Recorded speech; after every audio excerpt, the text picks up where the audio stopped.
Hello, I'm back with the milk. Now, you might be asking, "Oh my god, Nixie, where have you been? I've missed you. You're so sexy and handsome, and you smell of lavender." Okay, maybe not that last part, but to answer your question, imaginary viewer, I've been playing a little game called Tekken 8! Yes, exactly. Growing up, I was always into fighting games. I used to play Mortal Kombat, Street Fighter, and of course the Budokai Tenkaichi series of games. But despite this, I never really took that interest any deeper. I would dabble here and there with the fighting game community through people like Justin Wong and Maximilian Dude. You gonna learn today. No, you're not. You're using a cheat mode. What the f? What? Ah, what the? Beat him upside, scroll to the Punisher, and... But at the end of the day, I'd go back to the games that I knew and loved. One day, however, when I was playing some older games, I decided to boot up Tekken 6 and, in my nostalgia, decided to call one of my friends and run some matches. While playing, we also discussed the newly announced Tekken 8. We talked about some of the characters and overall had a blast just messing around with some of the silly characters in the game. Although I had a fun time, this didn't really change my outlook on fighting games at all. I still wasn't willing to put in the time and effort required to actually get good at a fighting game. However, this trip down memory lane did make me curious as to what characters would be included in Tekken 8. And while watching some of the trailers that had been released thus far, I saw her. 8! New challenger! ¿Es hora de entrar? Aquí viene el espectáculo de Azucena. Azucena blew my mind. While I had seen plenty of flashy characters before, such as Android 21 in Dragon Ball FighterZ or Johnny Cage in Mortal Kombat, the games themselves put a wall in front of me.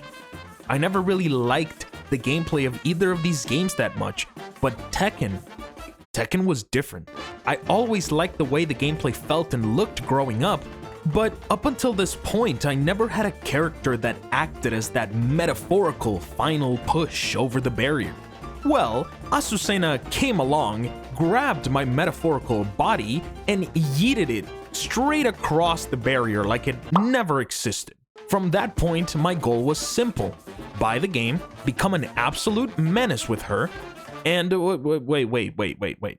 Why am I telling you all this? Why am I giving you a novel of an introduction? I mean, you probably read the title. It clearly doesn't say Nixie is down bad for Azucena. Well, that's because I did it. I became kind of good at this game.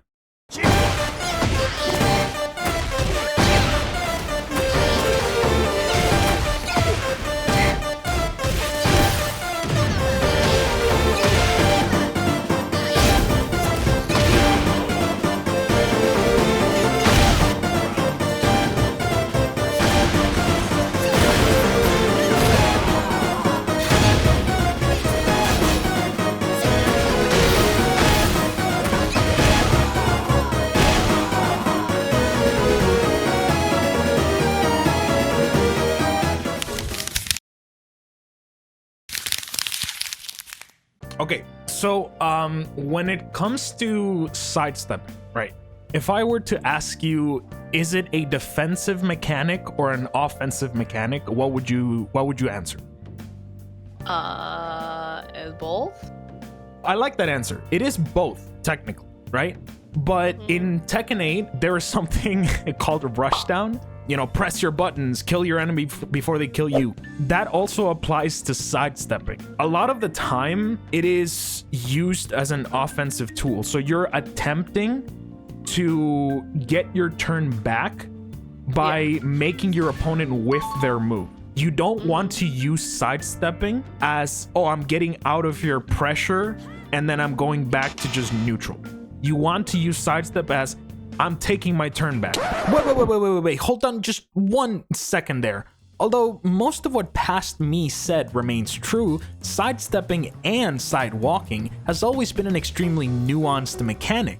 There are so many fucking moves in this game after all that it becomes a kind of impossible task to keep it simple. Things like timing, frame advantage and disadvantage, and even how early or late you input your punish can all affect sidestepping and sidewalking.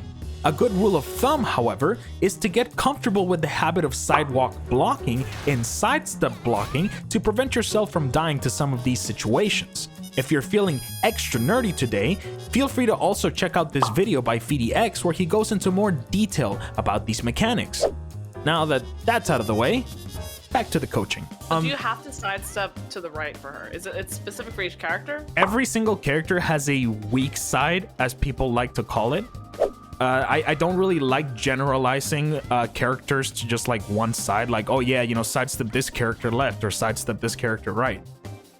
Because a lot of the time they have moves that are able to catch you even if you sidestep to their weak side. Would a beginner go about approaching it first by just learning like what they're like, what generally you would sidestep this direction for this character and then you learn the moves that are the exceptions as you go?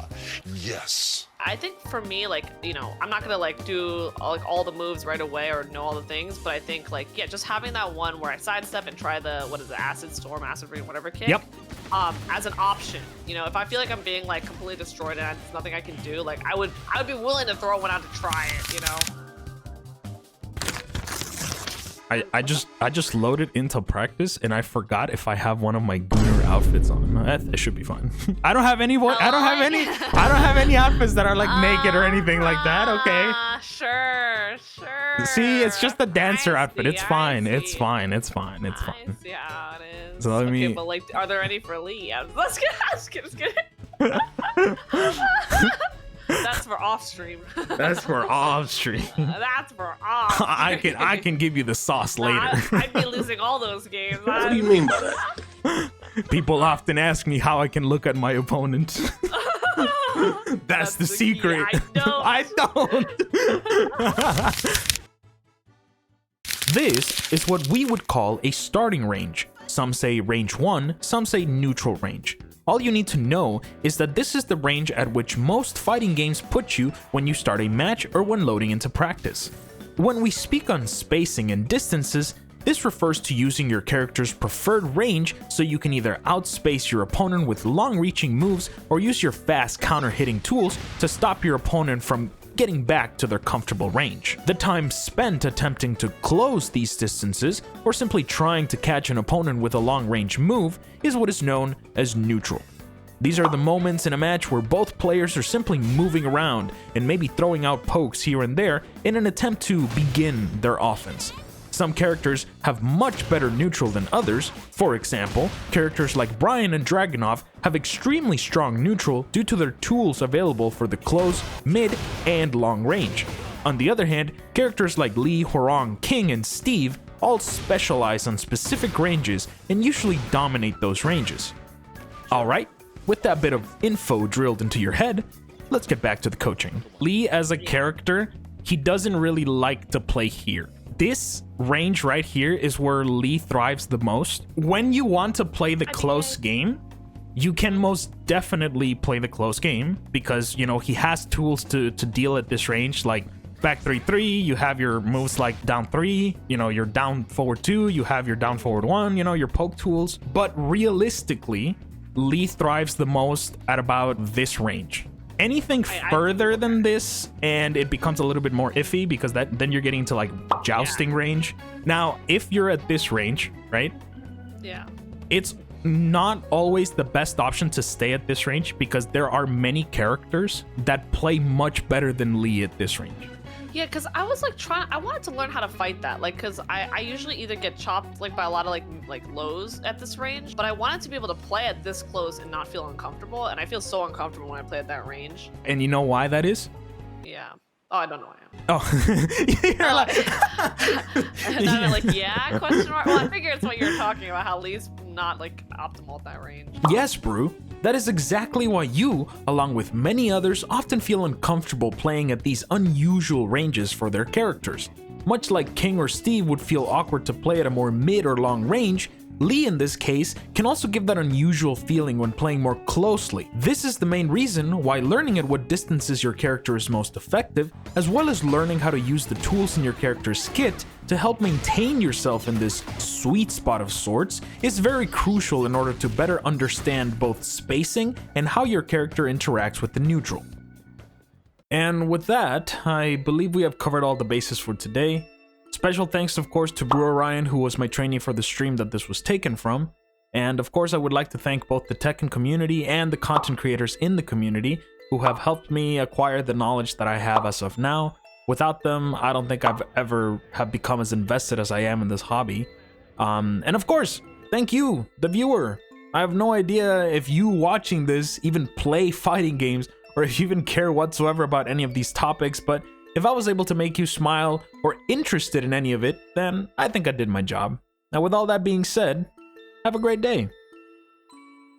One other question, I think we'll see in the replay as well, but totally like a specific situation. But I was thinking about that counter hit move, right? If not, maybe not even about that move, but if someone rage arts from far away and they whiff, right? How do I punish that?